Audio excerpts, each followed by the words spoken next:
여러분, 한 주 동안 여러분들의 마음을 설레이게 했던 소식이 있습니까? 그런 것들이 있으신가요? 뭐 제가 있으십니까? 있으십니까? 뭐 저는 제가 지난달에 뭐 중고차 사이트 헤이땡땡이라는 곳에서 하는 이벤트를 누가 보내줘서 저도 한번 신청을 해봤습니다. 그 이벤트가 어떤 거냐면 2천만 원짜리 차를 저희가 매매를 하는데 그 끝에는 0을 하나 떼서 200만 원에 파는 그런 이벤트를 진행을 했습니다. 그래서 6명한테 공유하면 제네시스를 이렇게 신청할 수 있다고 해서 제가 한번 해봤습니다. 그래서 이제 4월 2일 날을 기다리며 엄청 설레이는 마음으로 주변 사람들한테 나는 이제부터 제네시스 타고 다닐 거야 라고 이렇게 말하고 다녔는데, 그래서 이제 설레이는 마음으로 이번 주지 않습니까? 그래서 제가 이번 주 4월 2일에 이렇게 들어가 봤더니 그렇게 적혀 있더라고요. 당첨되신 분들은 개별적으로 연락을 드립니다. 그러니까 뭐 저는 연락을 못 받았습니다.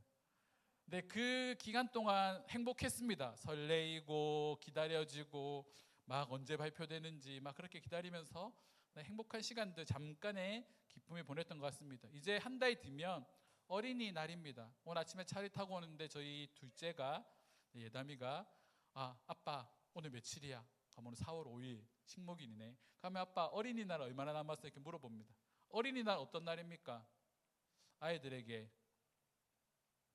부모에게는 속이 문드러지는 날인데 아이들은 설레고 기쁜 날이죠. 무슨 선물을 받을까, 어떤 맛있는 걸 먹을까 생각하는 뭐 그런 기쁜 날이니까 기다리고 있겠죠. 우리는 이 일상에 이렇게 스쳐 지나가는 작은 소식들, 기쁜 소식들을 기다리고 있습니다. 뭐 우리 삶에 복권에 당첨되는 일이 얼마나 있겠습니까? 그런데 뭐 갑작스럽게 내가 복권에 당첨이 됐다, 얼마를 원하십니까? 몇백억, 그냥 꿈이니까 뭐 말할 수 있죠. 뭐 몇백억에 당첨이 됐다, 뭐 아니면 우리 자녀들이 좋은 대학이나 좋은 직장에 취업했다, 아니면 뭐 인생에서 소소한 이벤트들에 이렇게 당첨이 되면서 우리를 기쁘게 하는 그런 소식들이 있을 겁니다. 뭐 그런 소소한 이벤트가 우리 삶에 활력을 불어넣어 주기도 하죠. 정확하게 기억이 나진 않지만 제가 한 유치원 때 저희 어머니께서 돼지 꿈을 꾸신 적이 있으십니다. 보통 이 믿지 않는 사람들은 돼지 꿈을 꾸면 어떻게 해야 된다고 합니까? 그렇죠. 저희도 복권을 샀습니다. 그래서 제 기억이 맞는지, 제 기억엔 그렇게 기억을 하고 있는데 복권을 샀습니다. 근데 저희 어머니가 돼지 꿈을 꿨다라는 이야기를 이렇게 다 하고 다니신 거죠.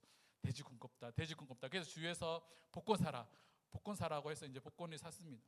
그래서 명절인가 그때 친척들이 다 모여서, 그 당시는 뭐 지금처럼 로또가 아니니까 즉석 복권, 이게 동전으로 긁어내는 복권 있지 않습니까? 막 긁고 있는데 첫 번째 부분을 딱 긁으니까 5천만 원이 딱 찍혀 있는 겁니다. 주변에서 이제 열광을 했죠. 환호하면서 와, 가족들이 막 환호를 질렀습니다. 그리고 또 설레는 마음으로 두 번째 칸에 막 긁었는데 또 5천만 원인 겁니다. 그리고 이제 다들 이제 기대가, 이제 돼지꿈 이 받으면 오늘 완전 파티라고 생각하면서 막 그렇게 베풀어 있는데 마지막 세 번째 칸에 딱 긁었는데 5천까지 딱 나오는 겁니다. 그러니까 이 주변에 전부 다 열광을 한 거죠. 난리나가 난 거죠. 그리고 이제 마저 이제 설레는 마음으로 딱 긁었는데 뭐 결과는 다 아시겠죠? 5천 원 이렇게 나옵니다. 그러니까 처음에는 사람들이 다, 가족들이 하나하고 있다가 이게 5천 원이 나오는 순간 뭐라고 했냐면, 형수, 엄마, 그 돼지꿈 꿨다라는 거 다 말하고 다녀서 부정 탔다고 막 그랬습니다. 그래도 뭐 저희 가족은 그거 한번 긁으면서 이 5천이라는 단어에 엄청 설레었던 것 같습니다. 그 당시 5천이면 뭐 얼마겠습니까? 거의 20년, 40년 전인데 그래도 어마어마한 돈이죠. 뭐 그런 소소한 이벤트, 뭐 우리의 삶에 작은 활력을 부어주기도 합니다. 하지만 역사상 가장 큰 이벤트가 있습니다. 어떤 사람들은 이 이벤트를 사실로 받아들이고 그렇지 않은 사람들도 있습니다. 이것을 사실로 받아들인 사람들에게는 그들이 세상 사람들이 알지 못하는 기쁨이 있고, 이것을 깨닫지 못한 이 소식을 받아들이지 않는 사람에게는 그저 하나의 뭐 이벤트식으로 지나가는 그런 소식이겠죠. 그 소식이 바로 예수님의 탄생입니다. 오늘 우리가 살펴볼, 오늘 말씀 잘 들으시면 성경 퀴즈에서 문제들이 많이 나오거든요. 잘 들으시면 좋습니다. 오늘 우리가 나누게 될 이 마가복음 전체적인 내용은 예수님께서 종으로 오신 내용을 다루고 있습니다. 성경에 보면 사복음서가 있죠. 사복음서마다 각각 예수님을 소개하는 방법들이 다릅니다. 별명도 다르죠. 예전에 한번 말씀드렸는데 마태복음은 사자를 상징하고 동물이 사자를 상징하는 말씀이고, 마가복음은 소, 누가복음은 사람, 요한복음은 독수리를 상징을 합니다. 사자는 동물의 왕이잖아요. 그래서 이 사자의 복음이라고 말하는 이 마태복음은 예수님의 정통성에 대해서 말을 하기 위해 아담으로부터 예수님까지 이르는 족보를 한 장 가까이 이렇게 나열하고 있습니다. 그리고 이 나열한 것 중에 핵심이 뭐냐면 누구의 아들? 다윗의 아들, 다윗의 후손 예수 그리스도를 나타내는 거죠. 당시 유대인들에게 이 다윗이란 존재는 가장 유명한 왕이고 존경받는 왕입니다. 그래서 이 다윗 혈통에서 예수가 메시아가 태어날 거라고 생각했기 때문에 마태복음은 이런 예수님이 다윗의 후손으로 오셨다라는 것을 말하는 거죠. 누가복음은 아까 뭐랬습니까? 사람을 상징하는데 사람으로 오신 예수님을 소개하기 위해 다른 복음서에 없는 예수님의 어린 시절을 이렇게 쭉 나열을 하고 있습니다. 그리고 예수님이 자라가는 그 모습들을 상세하게 나누고 있죠.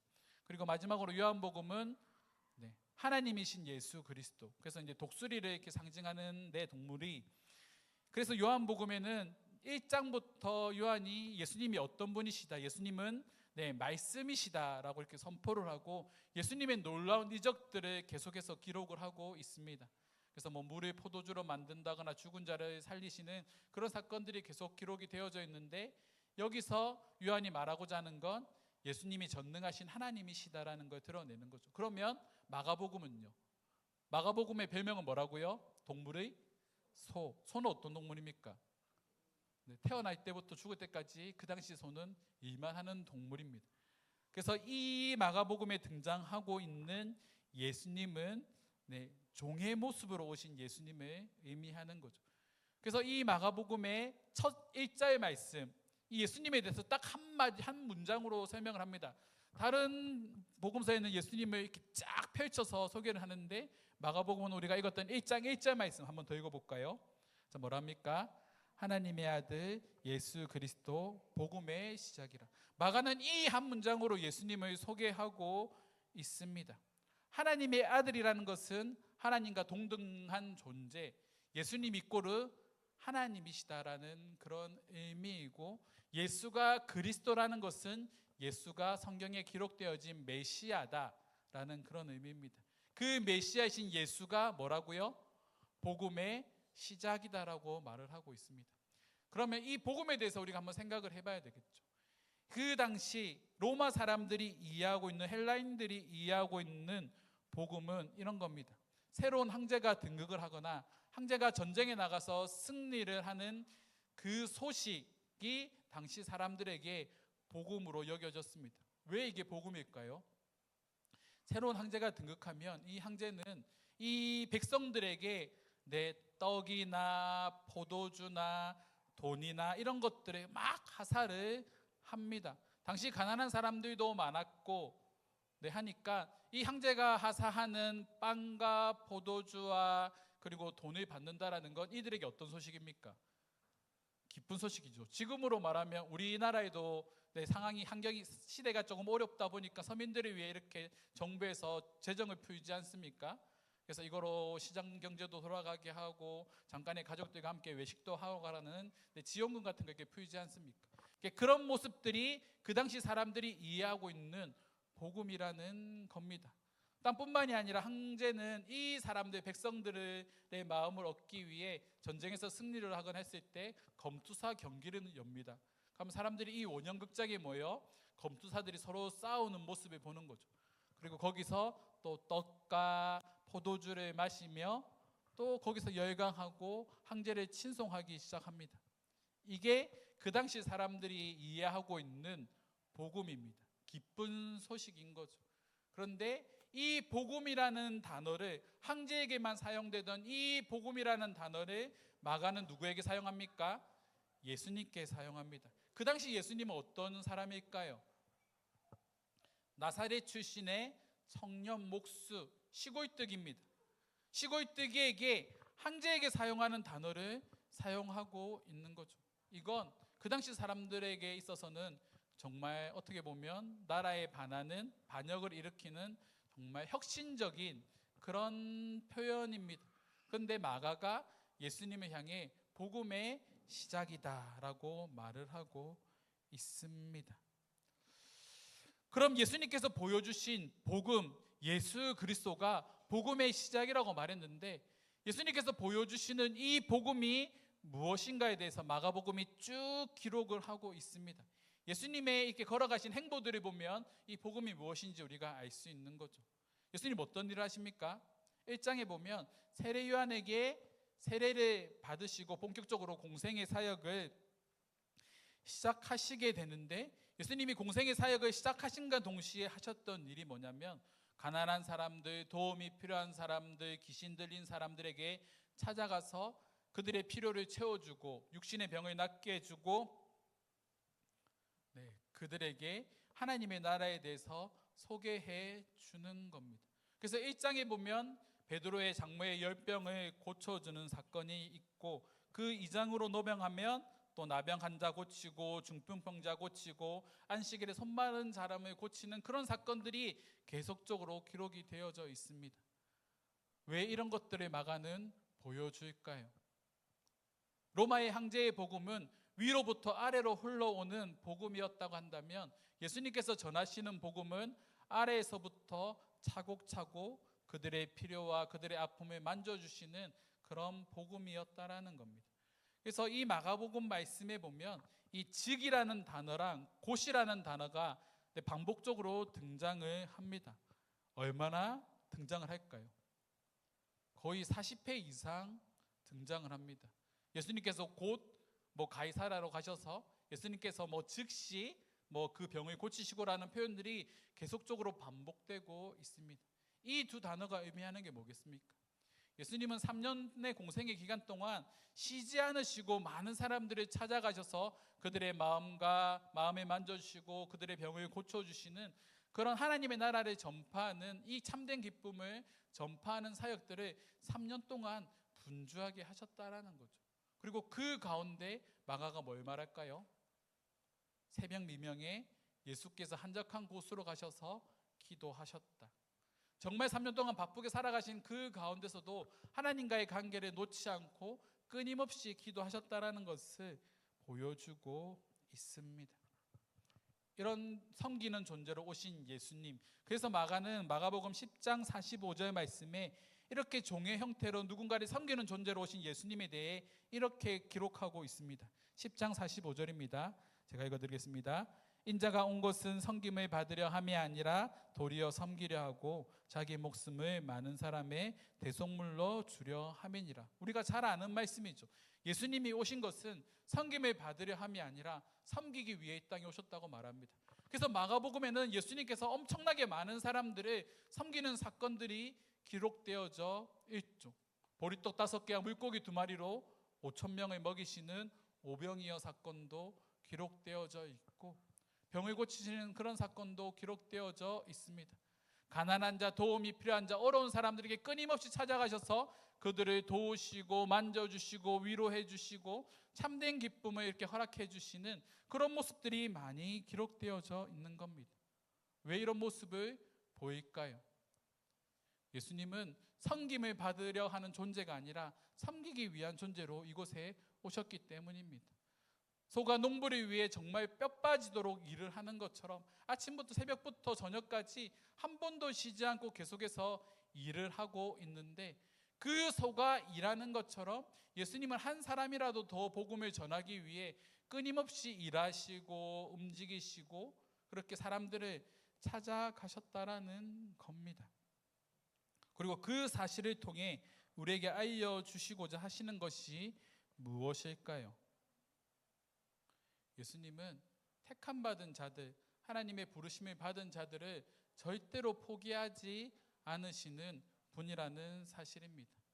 자기의 사람을 사랑하시되 끝까지 사랑하시는 분이 바로 예수 그리스도, 그 예수 그리스도가 마가복음에서 설명하고 있는 예수님이라는 거죠. 가장 낮은 자리에서 우리를 섬기시는 그런 분이라는 겁니다. 그래서 예수님은 결코 자신이 택함 받은 자녀들을 포기하지 않으십니다. 끝까지 붙잡아 주시는 거죠. 이것이 우리에게 베풀어진 참된 은혜입니다.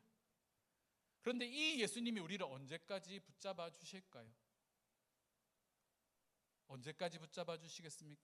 많은 사람들은 죽음이 삶의 끝이라고 말합니다. 더 이상 없다라고 생각하죠. 그래서 사람들은 이 땅에서 많은 것들을 누리고 최대한 많은 것들을 경험하고 즐거움들을 누리면서 살아가야 한다라고 말합니다. 그래서 방탕한 삶을 살아가기도 하죠. 결국은 우리가 돈이 많아지거나 권력이 높아지거나 많은 것들을, 명예를 얻게 되었을 때 결국 그들에게 노출되는 것이 무엇이겠습니까? 타락의 길인 거죠. 성적으로 타락을 하거나 삶이 타락을 하거나 엉망진창이 되는 겁니다. 우리가 뉴스를 통해서도 권력을 가진 사람들이 타락하는 모습들 많이 볼 수 있지 않습니까? 왜 그럴까요? 근데 그들 가운데 스스로 교회를 다니고 예수를 믿는다고 하는 사람들도 있습니다. 왜 동일한 예수를 믿는데 왜 그들은 그렇게 넘어지고 세상의 쾌락을 쫓아 살아갈까요? 그들이 예수님에 대해서 온전히 이해하지 못하기 때문입니다. 우리가 믿는 예수가 어떤 분인지 모르기 때문이죠. 많은 사람들이 죽음이 끝이라고 생각하기 때문에 그런 삶을 살아간다는 겁니다. 그런데 성경은, 마가복음은 그것이 우리의 삶의 끝이 아니라는 사실을 계속적으로 보여주고 있습니다. 왜 예수님께서 그렇게 치열하게 살아내셨는지를 계속적으로 말씀해 주시죠. 왜 그러셨겠습니까? 예수님께서 십자가에 달려 죽으시고 예수님의 삶이 끝난 것이 아니라 그 이후에 뭐가 있었을까요? 부활이 있었습니다. 예수님은 부활의 첫 열매가 되셔서 우리의 삶이 끝이 아니라 또 다른 시작이 예비되어 있음을 우리에게 말씀하셨고, 이 예수를 믿는 자들에게 이 부활에 동참할 수 있다라는 소식을 사람들에게 전하셨습니다. 이것이 우리가 기대하고 기뻐해야 될 참된 소식이라는 거죠. 그래서 그 당시에 왜 나는 가난하게 태어났을까? 왜 나는 이 육체의 지병을 가지고 이런 상황에서 내가 살아갈까? 낙심하고 낭망하는 자들에게 너희들 이 삶이 끝이 아니야. 나의 믿음을 통해 너희 천국에 갈 수 있어. 하나님께로 갈 수 있어라는 그 희망의 복음을 예수님께서 전하셨다라는 겁니다. 그리고 그 사실을 믿는 사람들에게 기쁨이 주어지게 되는 거죠. 고린도전서 15장 20절에서 22절 말씀에 보면 이런 말씀이 있습니다.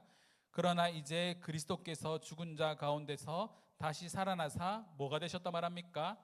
잠자는 자들의 첫 열매가 되셨도다.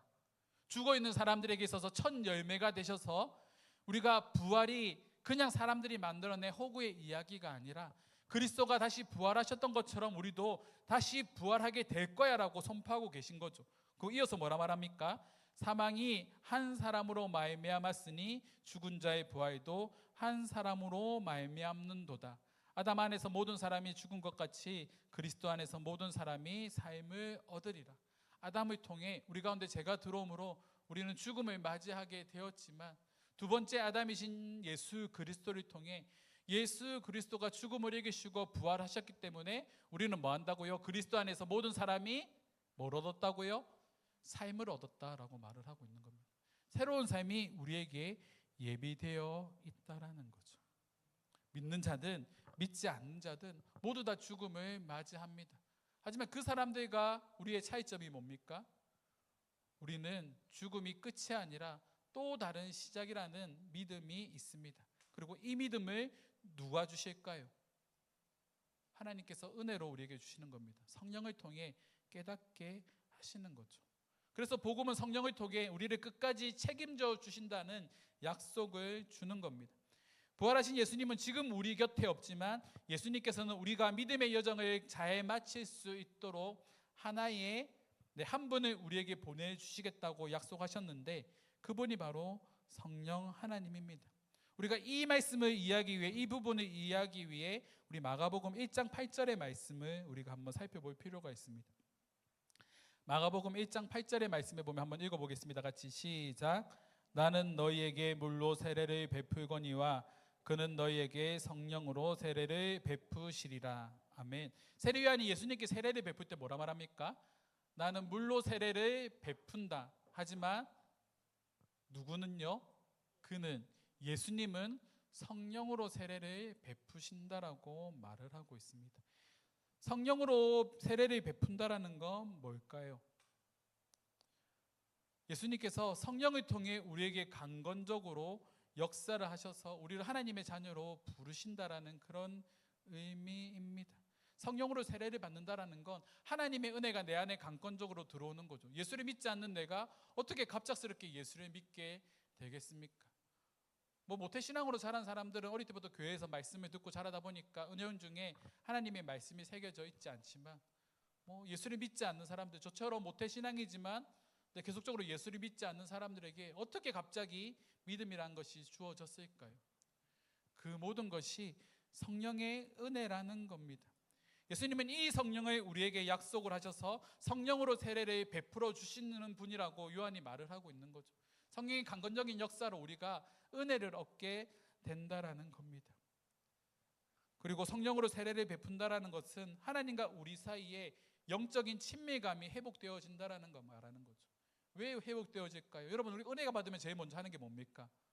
기도하죠. 그럼 뭐합니까? 말씀 읽겠죠. 우리 안에 은혜가 있으면 하나님의 말씀을 가까이 하기 위해 기도하고 말씀을 읽는 행동이 반드시 일어난다라는 겁니다. 그럼 은혜가 없으면 어떻게 될까요? 말씀을 읽지 않겠죠. 기도하지 않겠죠. 이게 우리의 신앙의 모습이라는 겁니다. 그런데 우리 안에 은혜가 있으면 기도하는 자리, 말씀을 읽는 자리를 기뻐하겠죠. 그래서 이 성령이 우리 안에 내재하심을 통해 우리에게 어떤 일이 일어나냐면 우리 안에 마르지 않는 생명의 샘이 계속적으로 흘러나게 되는 겁니다. 외적으로 오는 기쁨은 우리의 삶을 온전한 기쁨으로 인도하지 못하지만 내 안에서 솟아나는 기쁨은 어떻습니까? 우리를 어떤 상황들이 있어도 끊임없이 기쁘게 만드는 그런 영원한 기쁨이 내 안에서 솟아나게 된다는 거죠. 그래서 예수를 믿는다는 게 신기한 겁니다. 일제시대 때 우리나라 사람들이 핍박 가운데 예수를 믿습니다. 박해를 받는 가운데도 예수를 믿습니다. 어떻게 이게 가능할까요? 그들의 내면에서 그들이 알지 못하는 기쁨이 있기 때문입니다. 예수께서 십자가에 죽으셨고 부활하셨다라는 그 사실이 나를 위한 죽으심과 부활하심이라는 것을 깨닫게 되고, 그 나를 위해 죽으시고 부활하신 그 예수님이 나와 함께 하신다라는 사실, 나를 천국으로 인도하신다라는 사실이 내 안에 있으니 내 안에 지금 당장 당하는 고통과 괴로움 속에서도 그 모든 것들을 이겨낼 수 있는 기쁨이, 능력이 내 안에서 솟아난다라는 거죠. 그래서 예수 믿는 사람들의 삶은 이해할 수 없는 사람입니다. 어떻게 고난 중에 기뻐하고 즐거워할 수 있습니까? 내 목숨이 죽어가는 가운데 어떻게 그걸 버텨낼 수 있는 힘이 있을까요? 내 안에서 솟아나는 은혜가 있기 때문이죠. 기쁨이 있기 때문입니다. 그 기쁨을 예수님께서 우리에게 주시기 위해 성령을 우리 가운데 보내주시는 겁니다. 그리고 성령을 통해 우리에게 뭐라 말씀하십니까? 내가 너를 사랑해. 내가 너와 함께 있을 거야. 내가 세상 끝날까지 너와 함께 할 거야. 예수님은 끊임없이 우리에게 말씀하시는 거죠. 그래서 요한복음 16장 7절 말씀에 보면 이렇게 말합니다. 예수님께서 말씀하십니다. 함께 읽겠습니다. 그러나 내가 너희에게 실상을 말하노니 내가 떠나는 것이 너희에게 유익이라.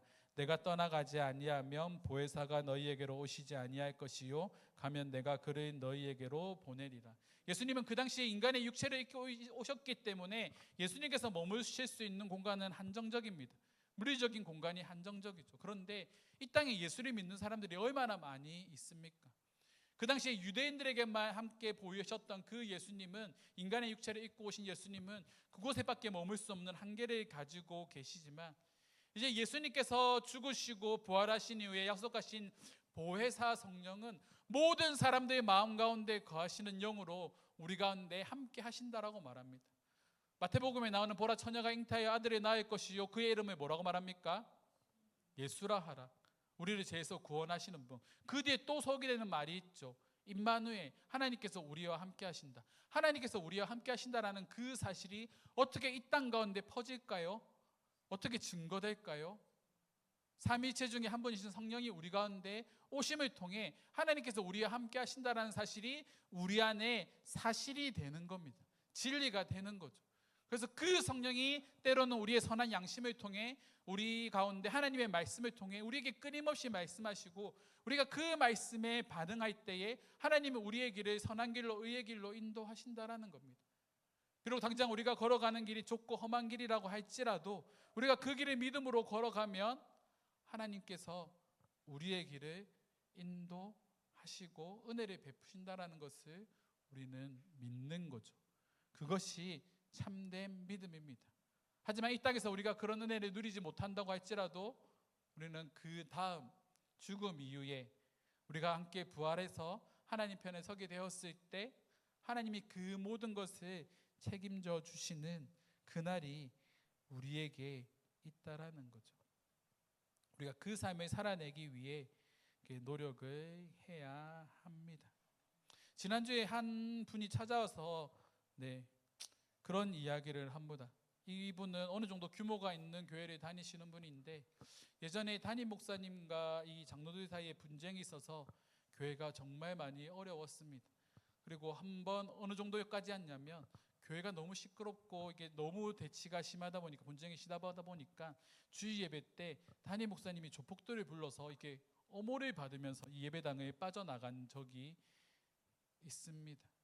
그래서 이제 그 사건이 한번 일단락되고 나서 그 다음에 새로운 목사님이 또 오셨는데 이 목사님이 그전에 있던 목사님이 바뀌고 새로운 목사님이 오니까 이제는 장로님들 힘을 가지고 있다고 생각하는 장로님들이 더 미쳐 날뛰는 거죠.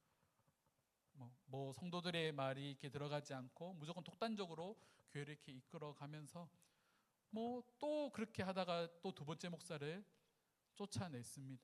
이 모습을 보고 이제 성도들이 막 들고 일어난 거죠. 그래서 그 목사님을 두 번째 목사님을 또 쫓아냈던 그 장로님들을 당에서 물러나게 만들었습니다. 그럼 교회가 어떻게 돼야 되겠습니까? 평화로워지고 또 그런 걸 기대했는데 또 어떤 모습이 일어나냐면 그 당시에 그냥 얌전하게 있던 정말 신앙생활 열심히 하고 잘 섬기고 있다고 생각했던 분이 또 장로가 되고 난 이후부터 그때부터 또 자기 마음대로 교회를 좌지우지하려고 또 권력을 휘두르기 시작하는 거예요. 그런 표현을 씁니다. 호랑이가 없으니까 여우가 왕노릇한다고. 교회가 그런 형태로 가는 거죠. 왜 그렇습니까? 스스로 권력이라고 생각하기 때문입니다. 인자가 온 것은 섬김을 받기 위함이 아니라 섬기기 위해 이 땅에 오셨다고 말했는데 이 땅에는 수많은 목사들과 장로들과 스스로 교회 안에서 내가 권력을 좀 가지고 있다고 생각하시는 분들이 스스로 왕이 되려고 모든 것들을 다 자기 마음대로 하려고 하다 보니까 교회가 그렇게 무너지게 되는 거죠. 그리고 이 대화를 마무리하는 과정에서 그분이 저에게 그런 말을 합니다.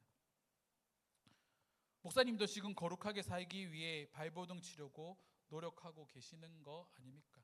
이 말은 그 앞에 내용들을 이렇게 하자면 목사님도 똑같이 그런 사람들처럼 될 수 있는 사람이 아닙니까? 목사님도 큰 교회 목회하고 그렇게 권력이 있다라고 생각하면 목사님도 그렇게 변질되지 않을 것 같습니까? 라고 저한테 반문하는 겁니다. 그래서 제가 그분께 뭐라고 말을 했겠습니까?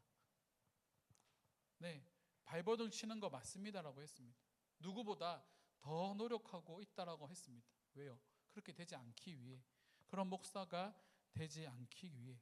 그런데 목적이 다르죠. 저의 개인적으로 그렇게 거룩하게 살기 위해 발버둥 치는 이유가 뭡니까? 그것을 통해 내가 누군가에게 드러나고 내가 나의 이름이 높아지고 그걸 위해서 그렇게 할까요? 아니죠. 목적은 단순합니다. 나를 통해 예수가 드러나기를 원하기 때문입니다. 내가 받은 은혜 때문에 또한 나를 위해 죽으시고 부활하셔서 나에게 새로운 살 길을 열어주신 그 하나님의 은혜 때문에 그 은혜에 대한 반응으로 그렇게 거룩하게 살아내기 위해 발버둥 치는 거지 나를 드러내기 위해 발버둥 치는 삶이 아니라는 거죠. 나를 드러내기 위해 발버둥 치는 삶이었다고 한다면 큰 교회 가서 사역하고 있겠죠. 콜링이 왔을 때 거기 가서 계속 사역을 했으면 어떻게 보면 더 안정적으로 사역할 수 있을 거고 또 사람들한테 더 인정받는 사역자가 되지 않았겠습니까? 그런데 그 길을 선택하지 않은 거죠. 왜요? 제가 만났던 예수는 가장 낮은 곳으로 임하시는 예수였기 때문입니다. 낮은 사람들이 섬기시는 그 예수가 저의 롤 모델이고, 제가 목회를 보면서 자랐던 저희 아버지나 뭐 여러분들, 우리 원장님도 계시지만 이분들의 삶을 가까이서 보면서 제가 깨달은 게 뭐겠습니까? 저렇게 살아내는 것이 예수를 믿는 삶이구나. 근데 그런 것들을 끊임없이 기억하고 마음에 새기는 거죠. 성경은 그 어디에도 우리의 삶이 평탄할 거라 말을 하지 않습니다. 왜 예수님께서 십자가의 길이라고 말하겠습니까? 왜 좁은 길, 가시밭길이라고 말씀하셨겠습니까? 그만큼 살아가는 게 힘든 거죠. 그런데 살아가는 게 힘든데 왜 우리가 그 길을 걸어갈 수 있을까요? 지금 당장의 고난보다 장차 우리가 누리게 될 영광이 더 크기 때문입니다.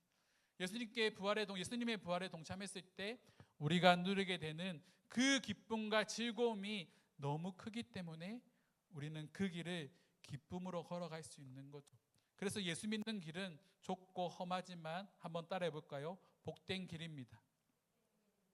복된 길이라는 사실을 우리가 잊지 않았으면 좋겠습니다. 말씀을 마무리하려고 합니다. 우리 존 버년의 철로역정이라는 책 우리가 함께 읽어본 적도 있고 계속적으로 여러분들에게 읽을 것을 권하고 있습니다.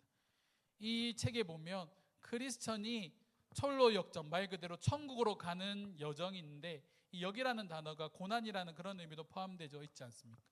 천국으로 가는 길인데 이 크리스천이 뭘 당한다고요? 고난을 당하는 겁니다.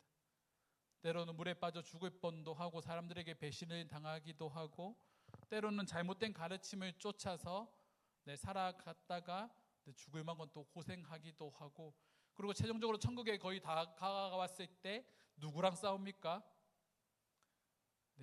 마귀랑 싸우는 장면도 이 책에 기록되어져 있습니다. 칼을 들고 이 마귀랑 직접적으로 대적하는 거죠. 그러면 이것이 뭘 상징할까요? 고난의 절정이겠죠. 가장 강력한, 하나님께로 나아가는 데 막는 가장 강력한 존재인 사단이 이 철로 역전, 이 크리스찬에게 나타나서 이 크리스찬이 하나님께 나아가지 못하도록 공격하고 방해하고 죽이려고 합니다. 그때 이것을 이겨낼 수 있는 힘이 무엇이겠습니까? 크리스찬이 이 모든 시험을 이길 수 있었던 방법, 바로 하나님의 말씀이라는 겁니다. 내가 믿음으로, 내 말씀의 검으로 그 사단의 마귀를 물리치는 거죠. 그리고 최종적으로 어떻게 됩니까? 천국에 들어가게 됩니다. 그리고 이 철로 역전에 나오는 크리스찬이 걸어갔던 그 길이 하나의 믿지 않는 사람들의 나침반이 되어 손가락질하고 정죄했던 자신의 자녀와 자신의 아내가 크리스찬이 걸어갔던 그 믿음의 길을 동참하게 되고, 그들도 하나님의 나라에 들어가게 되는 거죠. 그들뿐만이 아니라 그 소식이 전해지기 시작하며 또 다른 사람이 멸망의 땅에서 발걸음을 떼고 성경을 들고 나와 또 그 철로 역전 천국으로 가는 여정을 밟게 됩니다.